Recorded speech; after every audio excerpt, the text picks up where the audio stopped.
What's up, everybody? This is the Booch, and welcome to episode 32 of the Boochcast reviews, Darkside of the Ring. And before I get into this episode, there is a thing I need to address here at the top of the show, and that is, as I mentioned last week at the end of Chris and Tammy, I mentioned that there was a possibility of Elvis joining me for this particular episode.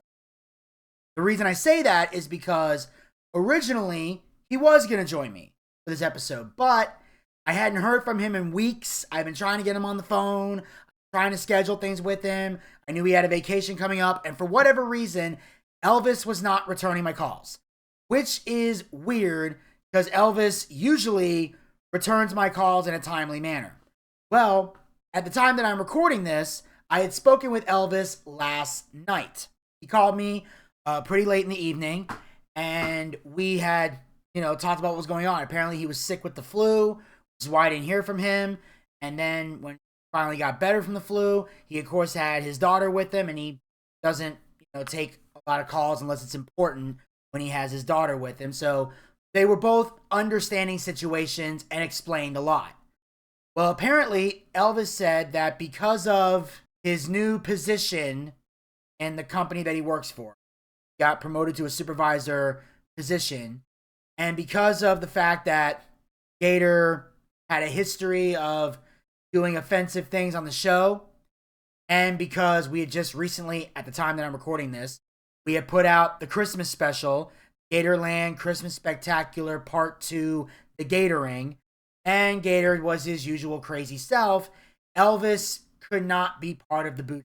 Apparently, because Gator has been so offensive, controversial, Elvis is at a point in his job where he's worried that if he does the show, people will dig into the Boochcast and find things that he said. And of course, we live in a generation now where whether you said something yesterday or you said something 20 years ago, it might as well happen in the same time period. As most people know, I personally don't give a fuck. I'm a person who, I speak my piece. I say what's on my mind. I can be professional and have a life outside of that. And anybody that's cool with that is cool. People who aren't cool with that, that's your journey. Do whatever you want. I'm not one of those people that's gonna censor himself out of fear, because I fucking have none. I'm not afraid of anything. I really am not. I will speak the truth, and if the truth offends you, fuck you. That's my answer to that. I don't care if I offend people. Elvis is at a point in his life where he kind of has to. And I respect that. I'm not judging him. I'm saying that's what happened. So Elvis will not be here for this episode. He will not be here for Doink the Clown. And I don't know if Elvis will ever one day return to the show and do something. The door is always open for Elvis to come back. But job's going to get in the way with that. I respect that. I respect people that, want to do things to protect their jobs. I personally, I've always said, the day that I can no longer speak my mind on the Boochcast is the day I shut the whole show down. I will shut it down, or I censor myself for anybody that's not putting money into the show.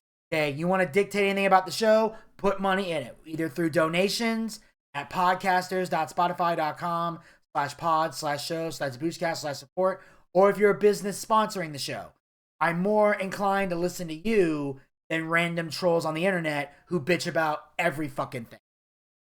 But I just want to get that out of the way as we're getting into this week's Darkside of the Ring episode, and that is, of course, entitled Shattered, the Magnum T.A. story. And here's the thing. I've heard the name Magnum T.A. over the years. And I've even been to a few autograph signings with Buff where Magnum T.A. was one of the legends signing autographs. So I've seen him around. I haven't got a chance to really talk to him personally, but I've seen him at a few shows. So I'm familiar with the name. But I didn't really know too much about Magnum T.A. wrestler, because obviously not only before my time, but it was also in Jim Crockett Promotions. And I haven't really done a whole lot of in-depth studying on Jim Crockett Promotion. That's one of the things I love about Darkside of the Ring is not only does the audience get to learn something new, but even sometimes I learn something new. With that said, let's get it started. At the dawn of the 1980s, Magnum T.A. burst onto the wrestling scene with his athleticism, charisma, and movie star good looks. He quickly became a top star for Jim Crockett Promotions and a valuable weapon in the company's war against Vince McMahon. So basically, Magnum T.A. was their top guy. He was on the road to becoming the top guy. And he was going to be the guy that would help fight the war against Vince. Now, during this time, Jim Crockett Promotions was the only other wrestling company in the country that had the ability to compete with Vince McMahon. Many saw him as the company's Hulk Hogan, which back then was a big compliment. Hell, it's even a compliment today to be called a company's Hulk Hogan. Because remember, in WWE, the entire company was built around Hogan and the Hulkamania era. Yes, Vince had the genius vision. Vince did a lot of other things. But without Hogan, he wouldn't have gotten the success that he had. Hulkamania is literally the foundation for everything you see in WWE today. Everything started with Hulkamania. Without Hulkamania, there's no Austin 316. Without Austin 316, there's no hustle, loyalty, and respect. Without hustle, loyalty, and respect, there is no acknowledge me. That is the evolution of WWE. And Magnum T.A. was seen as that version of Hulk Hogan, the guy who could draw the most money, put the most asses in seats, and get people to come see him. He was a rock star top guy. But Magnum's meteoric rise to fame and fortune would end in an instant, throwing his life and career into tragedy and chaos. The story of Magnum T.A. is a story of what might have been, not just for the man himself, but for the entire wrestling. That's the thing when people look at Magnum T.A., like, what if the incident that happened to him, we're going to get into, obviously, in this video, Magnum T.A. was still able to wrestle. If Magnum T.A. had been able to win the big one and become that top guy, could he have turned the tide for Jim Crockett Promotion? Could they have become not only a rival to Vince McMahon, but maybe even beat Vince McMahon? Unfortunately, never know. In the early 1980s, professional wrestling explodes in popularity, dominated by Vince McMahon, his star Hulk Hogan, and his power promotion, the WWE. But down south, a rival wrestling company stands in defiance of the growing McMahon empire. As smaller companies across the country fold, Jim Crockett Promotions represents one of the last lines of defiance against the WWE's nationwide takeover. And that was an important thing because in this landscape, all the territories are going down because Vince was taking them all out. Because Vince wanted to create a monopoly and Vince wanted to stand tall amongst the wrestling world. That was his goal. That was his mission. And for a good period of time, from 2001 to 2019, he was able to pull that off. And he did very, very well with it. He was kicking ass and taking names. But where the WWE showcases kid-friendly cartoon personas, Crockett's brand of pro wrestling is a world of blood, grit, and glamour. They had all the stars that were ready to compete against Vince McMahon. And that's the thing. Because that was the difference between the North and the South as far as wrestling goes. WWE was very much into the, friendly personas, the Duke the Dumpster DeRossi, Red Rooster, the Bastion Booger, the Goon. They were all about being family friendly. And Vince was always about that. You gotta remember, the Attitude Era didn't happen until WCW started kicking their ass. Then once they put WCW and ECW out of business, they slowly went back to the PG era and eventually became a kid-friendly show again because they knew the more kid-friendly you are, the more likely adults are to spend money come to you because they can bring their kids, not have to worry about spending extra money to leave them with a babysitter or beg their parents to watch their kid. Beg the grandparents to watch the grandchild. That's usually what you got to do if you're going somewhere that isn't kid-friendly. You need a babysitter if you got kids. Otherwise, you ain't leaving the fucking house. So the more kid-friendly you are, the more likely you are to make more money and draw more people to your show. Crockett, on the other hand, was about the blood, the grit, and the glamour, which nothing wrong with that. There's nothing wrong with that style of wrestling. I'm not saying it's a bad thing. It's good if done properly. And I will give credit where credit is due. Jim Crockett Promotions did it properly, opposed to the blood and grit we see in modern wrestling today. They had a great stable of wrestlers, from Ric Flair to Dusty Rhodes, but they needed a star for the future. Magnum T.A. used to watch wrestling with his dad when he was a child. He started wrestling in the 9th grade. When he became a senior, he won the state tournament in Virginia. He worked at a bar in Virginia Beach. That's where he met the wrestlers who went there to party. Buzz Sawyer saw him there and was willing to help him break into the business. Now, at this point, as I mentioned before, we have the stable of Jim Crockett guys. And Ric Flair and Dusty Rhodes were the two top guys in that company. Dusty Rhodes was the top babyface. Ric Flair was the top heel. And they had one of the greatest rivalries in all of wrestling. So this is a big deal. But they also knew, hey, we need somebody to take over when these guys can't go anymore. Not knowing that Ric Flair would wrestle well into his fucking late 70s, early 80s. And, Dusty, he made a few appearances here and there in the 2000s, 2010s. Like, Dusty could still work to a degree until he got too old and eventually started, running NXT. Now, Buzz goes with Magnum to tell his parents that it's a tough business, but he thinks he can make it and that a license costs $10,000 to get a wrestling license. His mother asks her father for the money. He believed in him, so he gave him the money. They give Buzz the money, and he leaves the territory, thus scamming him out of the money, which I feel so sorry for Magnum in that moment. Like, Buzz Sawyer, and I've heard stories about Buzz Sawyer. This guy's a piece of shit. I don't want to hear how great of a worker he was. I don't know if he was. I never saw him wrestle. But right off the bat, when you scam people out of their money like that, you're a piece of shit. And it still bothers me and fucks with me that there are people out there who will scam money out of people. It's disgusting to me, whether it's in wrestling or anywhere else. I know what it's like to get fucked over, scammed out of my money. I've had it happen to me quite a few times in my life. It's part of the reason why I don't trust people as much as I used to. It's very hard for me to trust people.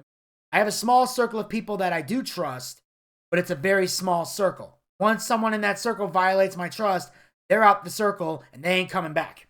But yeah, Buzz Sawyer is a piece of shit. Licenses are legit in wrestling. So they cost between $10 and $25. Wrestlers, refs, managers, and ring announcers need to be licensed in places that have athletic commissions. And I know this because when I did some ring announcing in South Carolina, I had to get a license once I became a ring announcer. When I was a commentator, I didn't need it. But anybody that's around the ring needs to be licensed in places that have athletic commissions. And obviously, South Carolina is one of those places. Now, some places, like Georgia, you don't need a license. Georgia. But in the Carolinas, you do. Apparently in Virginia, you do.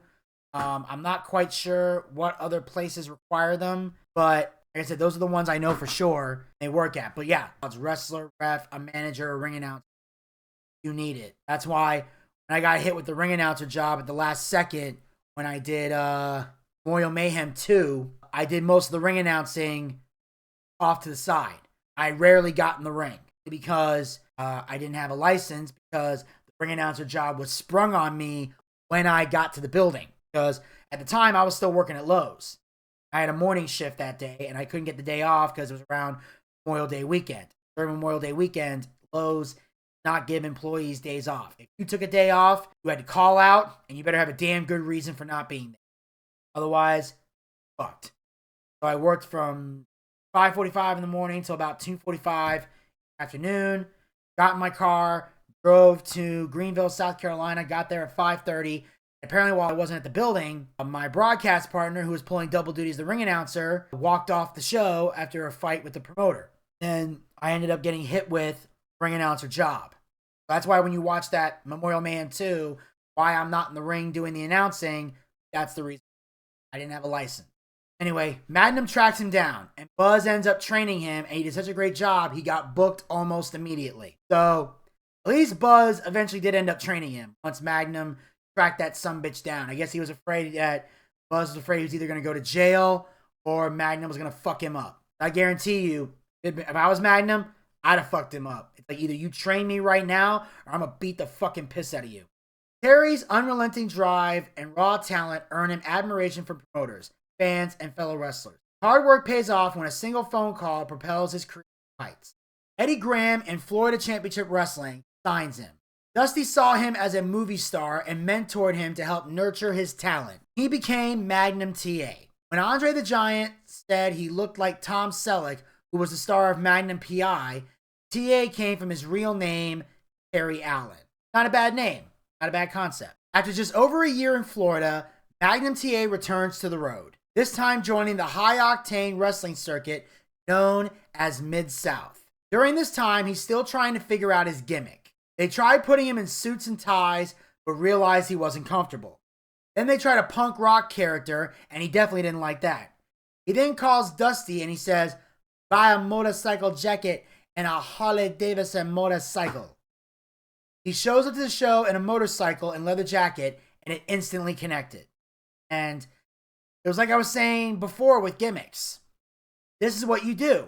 You try shit out and see if it works. And if it works, you keep it going. If not, you move on to something else. So yeah, I tried the suit and tie, and it wasn't me. Let's try a punk rock gimmick. All right, this isn't me. But at least Magnum T.A. tried it. He made an honest effort with those other two gimmicks before ultimately settling on this one.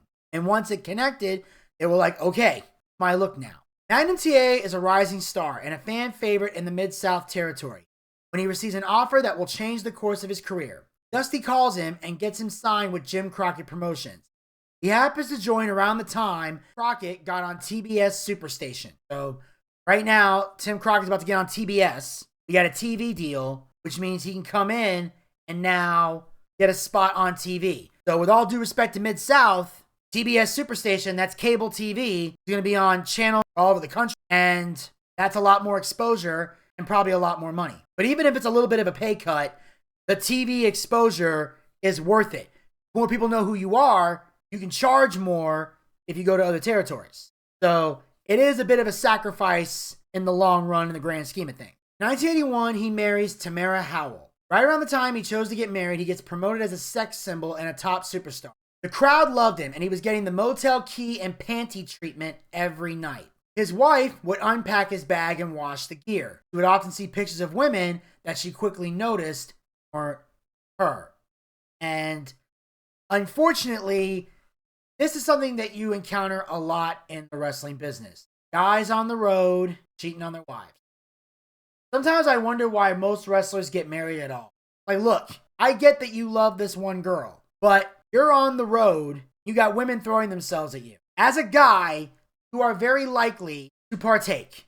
It's just the way it is. If you're a guy who's gone most of your life not getting women, and women are suddenly throwing themselves at you, you're likely to grab onto that. So to me, it's stupid to get married. Because, again, you're going to end up hurting somebody by partaking in something. Clearly, do not have the temptation to resist. And also, back in the day, if you were a babyface, which Magnum T.A. was, as a babyface, it was almost a requirement to fuck the rats. Which, again, for y'all don't know, rats are the wrestling equivalent of groupies. Like rock stars, they have groupies. Wrestlers, they have ring rats. And as a babyface, you were required to fuck the rats. Why? To keep them coming back to the show. And if a babyface was married, the crowd did not know about it. Because the second those women found out you were married, guess what? They're not coming to the show anymore. Because they now see you as someone that they can't have. And in some cases, that's true today. For example, I know a girl who was a huge fan of Roman Reigns. Once she found out he was married, she never watched Roman Reigns again. Because she didn't like the fact that she couldn't spread her legs for the tribal chief. Now, of course, back then, Roman wasn't the tribal chief yet. But you get my point. So that's a really awkward situation to be. For me, if you're a guy and you're going to get married and you're a rock star like that, you need to wait till it's on the decline and the women aren't coming out as much. That way it's just fucking easier for you to be faithful. As Terry's rising fame pushes his marriage to the brink, a powerful opponent emerges. A Soviet-era strongman, bringing the Cold War to the wrestling ring. His name was the Russian Nightmare, Nikita Koloff. He was Russian, but he was actually from Minnesota. So he wasn't really from Russia. In real life, he was from Minnesota. But because he was the Russian Nightmare, he would say, I am from Russia. I am from the Soviet Union. I am here to crush your American pig. Like that kind of thing. And they were trying to do an America-Russia thing. And because back then, Russia was still a not well-liked country. I mean, granted, Russia's hated today. Back then, Russia was hated for a lot of other reasons. Back then, it was like the Soviet Union, Cold War, and everything else. When we were actually at war with. Right now, we're not at war with Russia, but we're getting pretty damn close. That fucking happening, unfortunately.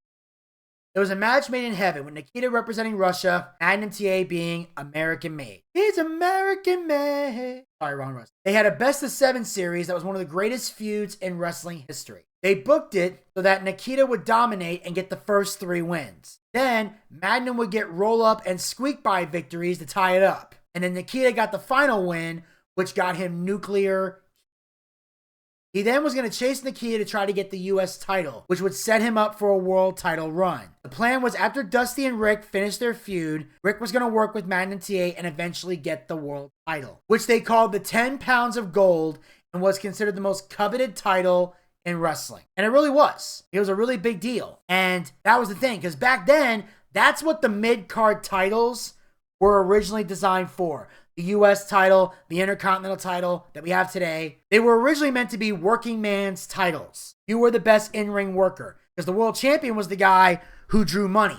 So we're going to give him the US title, occupy him with that, and then eventually get him ready for the world title. Because Dusty and Rick were still doing their thing. So we can't rush Magnum in there, because we already have Ric Flair and Dusty. That's our high-profile main event. But we know Magnum is on the cusp. In fact, that's why a lot of times, if you watch the male soap opera Moment, I was pushing for L.A. Knight to become the U.S. champion before Logan Paul got it. Because I felt like L.A. Knight could kill time with the U.S. title until eventually they were ready to put the world title on. Because I knew Cody had to finish his story. Because again, this was before CM Punk came back. And obviously, Punk and Cody are 2 top guys that are going to become world champions. So L.A. Knight, much as I love L.A. Knight, he's got a waiting period going on because he's not going to get that world title yet. But I figure in the meantime, in between time, give him the U.S. title and let him run with that. Don't get me wrong, I like Logan Paul having the belt, but if Logan's going to lose that title, I'd have him lose it to L.A. Knight. Then, after Cody's had a decent run, the WWE Universal title, eventually have L.A. Knight take it from Cody. Then L.A. Knight can be the world champion. That's what I would love to see. That natural progression over on SmackDown. So that was the plan. They saw Magnum T.A. as their future guy. He was loved and trusted by the powers that be, who are the promoters of the National Wrestling Alliance, NWA. Governing body of the majority of the nation's regional territories, including Jim Crockett Promotions. He has a dinner meeting with Dusty and Jim Crockett. They tell him he was going to be the next world's champion. Before they can put him in the chase, they want him to work a brand new heel to the company named Gorgeous Jimmy Garvin. Sadly, the feud never happened because of the incident that we're going to get to right now. As Magnum T.A. closes in on the heavyweight title, he begins living the life of a world champion. He bought a brand new 911 Turbo Porsche because, as he says in the episode, he had more money, he had sense. The car had a combustion engine in it that was loud and fast. He loved it and had the need for speed. His plan was to win the belt at 27, retire at 30, and then become a NASCAR driver. That was his plan. He didn't want to be running around his underwear at 37 years old because he thought it was ridiculous. He wasn't one of those guys that wanted to wrestle in his 40s, his 50s, his 60s, and 70s, like a lot of wrestlers do today. A lot of guys in their 50s still bumping around in the ring. Magnum didn't want to be one of those guys. He wanted to win the belt at 27, have a good 3-year run, and then go into NASCAR. That was his life-term plan. Now, whether he would have actually done that, or whether he would have been one of those guys who stayed in the business, everybody says they're going to retire at a certain age. Most never do. On October 14th, 1986, after defeating Gorgeous Jimmy Garvin in front of a roaring crowd in South Carolina, Magnum T.A. hits the road in his prized Porsche 911. He was about 5 minutes from his house on a plain road that he's driven hundreds of times. It was raining so hard, you could barely see. And the road he was driving on had a slight bend curve in it. Right in the middle of the curve was a little divot in the road, where water had gathered probably 2 to 3 inches all the way across the road. 2 to 3 inches of water. Goes around the corner, and that dip right in the middle of the car, hydroplane. Now, those of you who don't know, when a car hydroplane, it means your tire patch loses contact with that road. The tires were actually floating on top of the water. So he did what he had done before to counteract something, and he made the situation worse. The car spun violently in the other direction, and he broadsided a telephone pole so hard that it cut it in half. Like that Cyanide Happiness. Cut it in half! It was fast, violent, and he felt like he had been hit by a freight. He was so big in the car that his shoulder was right up against the door. And he had about an inch of headroom, so the blow took him right into the roof. They had to use the jaws of life to cut the whole top of the car off. They peel it back like a tin can, stabilize him, take him off in an ambulance because the rain prevented them using airlift. So he crashes the car, and he is now in the hospital after this car wreck. A lot of times when it's raining so hard you can barely see. I actually remember one time, Buff and I were driving to Huntsville, Alabama. We had an incident where it rained so hard we had to pull the car over on the side of the road, wait for it to stop. And I don't know if Magnum T.A. had the ability to do that or not on the road he was on, but if he did, he should have. Sometimes when the weather's that bad, you need to just get a hotel and crash somewhere or not get on the road. You gotta think safety first. A lot of areas. That's why, me personally, I hate driving in the rain. If I can avoid it, I will. If I'm driving in the rain, it's because I'm doing something either majorly important or it's a show that's paying me money. Those things aren't happening, I ain't driving. I don't need to go to a friend's house that day. I can reschedule. I was going to go out and do an open mic somewhere for another day. I don't like driving in the rain. I genuinely hate it. I've done it, but I've never enjoyed it. It was revealed at the hospital that he had fractured his vertebrae and he needed emergency surgery. He was diagnosed as a C5 quadriplegic and neck down paralysis. Basically paralyzed from here down. Not good. That means your life is pretty much fucked at this point. He had a 1,000,000 to 1 shot of ever getting any mobility in his body. And his lungs were paralyzed. They were trying to figure out how to get him to breathe. When he tried to speak, it sounded like he was in pain, so they pumped him full of morphine. Doctors said he would never wrestle again. It was on the front page of the Charlotte Observer, all over local media. He received flowers and get well letters. The hospital got so many calls they had to shut the switchboard. He also held candlelight vigils, hopes he will pull through. Like, that's how much fans loved Magnum T.A. They're standing outside with candlelights and, sending in letters because they want to see Magnum T.A. get back in the ring. In the 1980s, wrestlers and promoters still go to great lengths to maintain the illusion that wrestling is real. Practice known as keeping kayfabe. That was important. Even in indie wrestling today, you see a lot of promoters that keep kayfabe. It's a very real thing.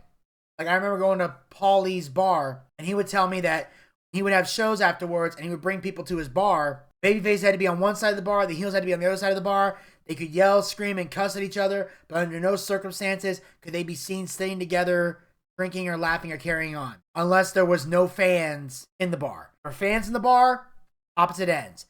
Just wrestlers, they can do whatever the fuck they want because it's just wrestlers. In fact, the first time I learned about keeping kayfabe, or even how serious people took it, was when I worked for NWA Atlanta. I remember after one show, we all went to this diner to get something to eat.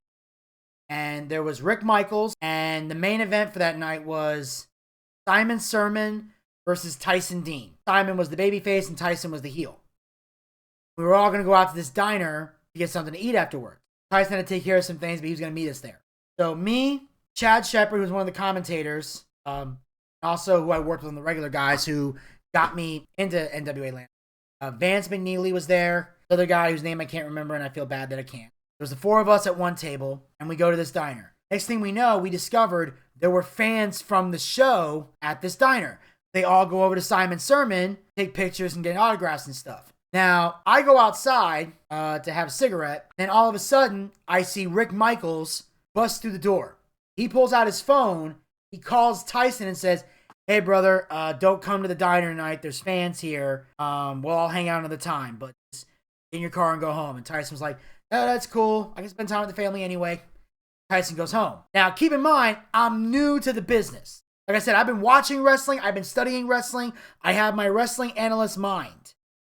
But I don't know the inner workings of the business this time because I'm brand new to being on the other side of the wrestling curtain, as it were. So I go sit down with the guys and I tell them, "Hey, I just noticed Rick called Tyson and told him not to come here. What deal?" They told me that kayfabe was so preserved that if you wrestled somebody, you weren't supposed to be seen together in public. Like Dusty and Ric Flair could never be in the same place. They wanted to go out to the show. Rick went over here. Dusty went over here. Never the two shall meet in public. They could hang out in the locker room and talk, but once they leave the building, you could not be seen together. You couldn't travel together in the same car. You couldn't be seen hanging out after a show. You couldn't be seen taking pictures together on social media. Well, granted, social media didn't in the 80s or whatever, but even today, they tell you not to do that. You take a picture with the guy you wrestled, you better wait months or years before you post that something. because kayfabe is very much protected. And the reason they protect it is because the fans had to believe it was real in order to buy the tickets. Because if you broke kayfabe back then, the fans were felt lied to. They felt like they were made fools of. They felt like you were charlatans pulling the wool over their eyes. People actually found it insulting. Now today, nobody really gives a shit. A lot of modern fans don't care at all because they're more interested in seeing the guys who flip-flop fly and almost die rather than believe in the story they're watching in the ring. They just want to see the crash test dummies go plowing into the wall, which is, that style is not wrestling. Monkey porn. Say that till the day they die.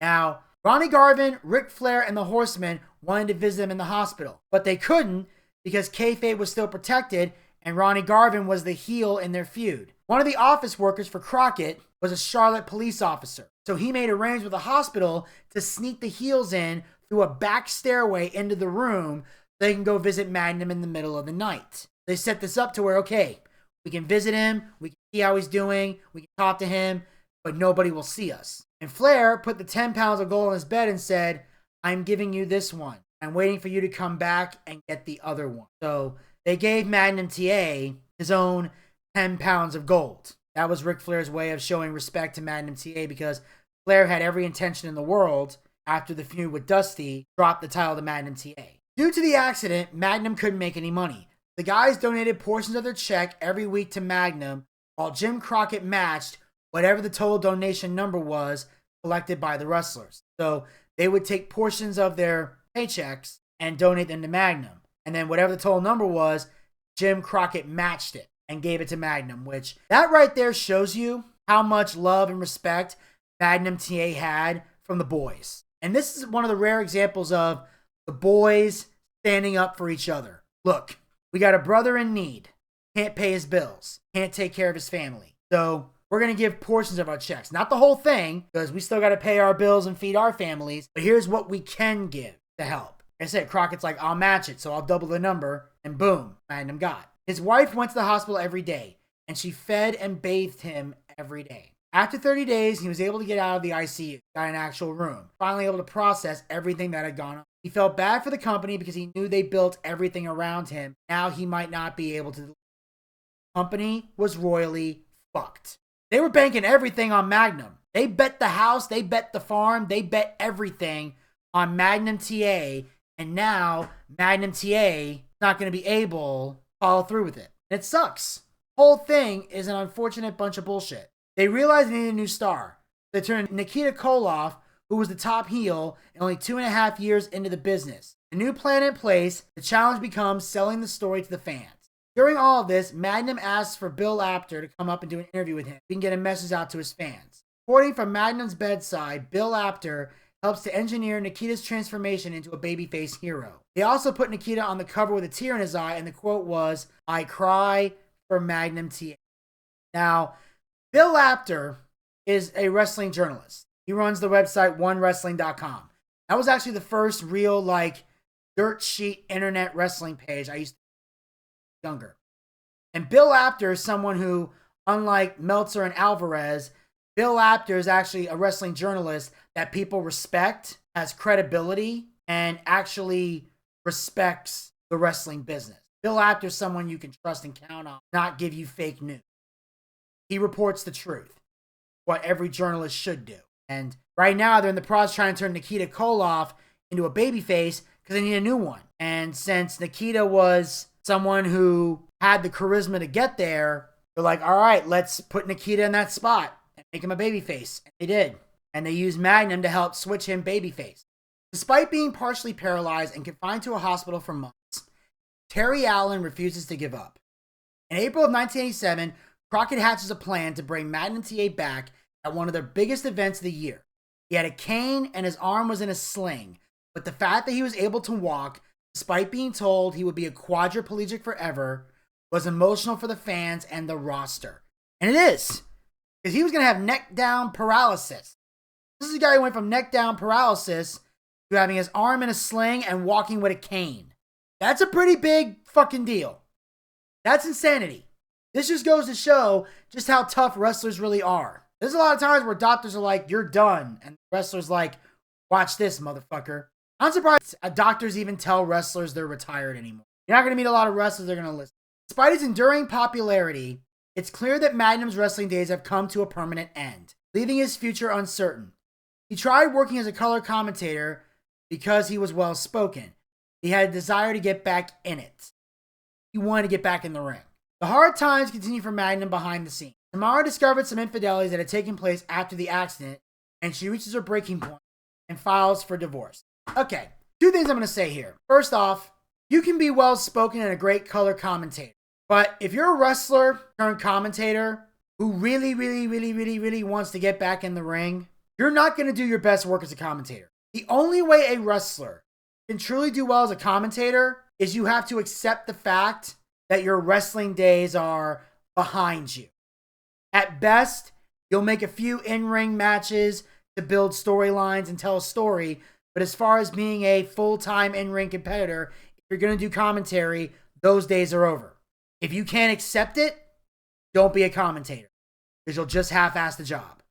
And I will say this about Terry Allen. Look, I understand in the beginning, Magnum T.A. You fucked a lot of girls on the road. Okay, you fucked the rats. You know, not ideal. Not something that you should do when you're married. You shouldn't cheat on your wife. You know, you're young, you're dumb, you're full of cum, and fucking the rats, you're a babyface. So, on some level, I can understand that situation. Again, not condoning infidelity. I'm just saying I understand.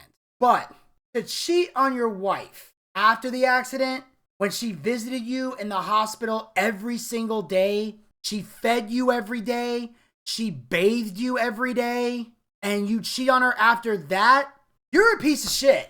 I'm sorry. How the fuck do you do that? If someone is that devoted to you, how do you sleep with somebody else? That's the thing. I think about me. I could never do that. I wish you the best of luck in finding a woman that loyal in 2024. If you can find one. There are some ladies, if you're going to become a quadriplegic, they're going to cut and run. Now, obviously, as I mentioned before, Magnum was able to luck out on that.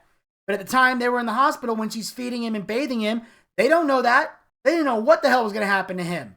Now, his wrestling career is over, but at least he's not confined to a wheelchair for the rest of his life. You know, he ends up getting one of those scooter things that you put your knee on and you kind of move around a little bit with the other foot.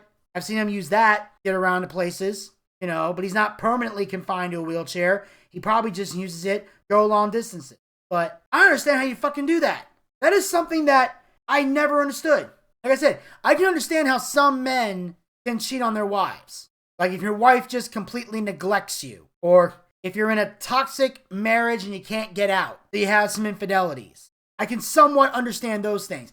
But a woman who's that devoted to you, that I don't get. It's beyond my comprehension. As Terry's relationship ends, the once mighty Crockett Promotions implodes. In 1988, Crockett makes a deal with media mogul Ted Turner, leading to the birth of World Championship Wrestling and the end of an era for wrestling fans. So Jim Crockett goes away, WCW is born, and all the NWA stuff transitions to WCW. All the stars are now part of WCW. WCW eventually takes off and becomes the company we all know it to be, that eventually has the Monday Night Wars, almost puts WWE out of business, makes it all the way to 2001 before finally being sold to Vince. But this is the end of the Crockett world. Now, some of the Crockett boys end up working for WCW when Ted Turner buys it, and people can say whatever they want, but Ted Turner, he loved wrestling. He loved to support pro wrestling. And if the AOL merger never happened, I think WCW would have still been around. I don't think Ted would have ever sold it. Terry decides to leave the wrestling world behind and sets his sights on a new career far from the squared circle. Along the way, he also finds another chance at love when he marries Courtney Blanchard. They met in 1997 when they were both going through divorces. They were friends and helped each other through that time and later fell in love. That's how T.A. became the stepdad to Tessa Blanchard.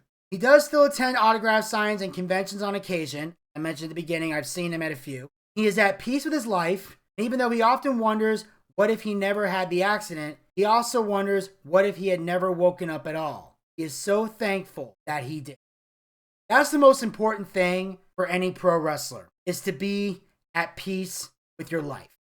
Because there are so many wrestlers who aren't. Their careers end before they wanted it to. Some of them never get the chance to end it on their terms. That is sad and horrible. It turns them into bitter people. There is that question.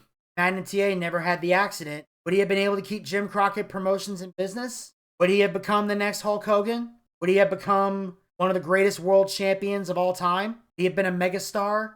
Never know. Sure, something that a lot of wrestling experts can get together and talk about.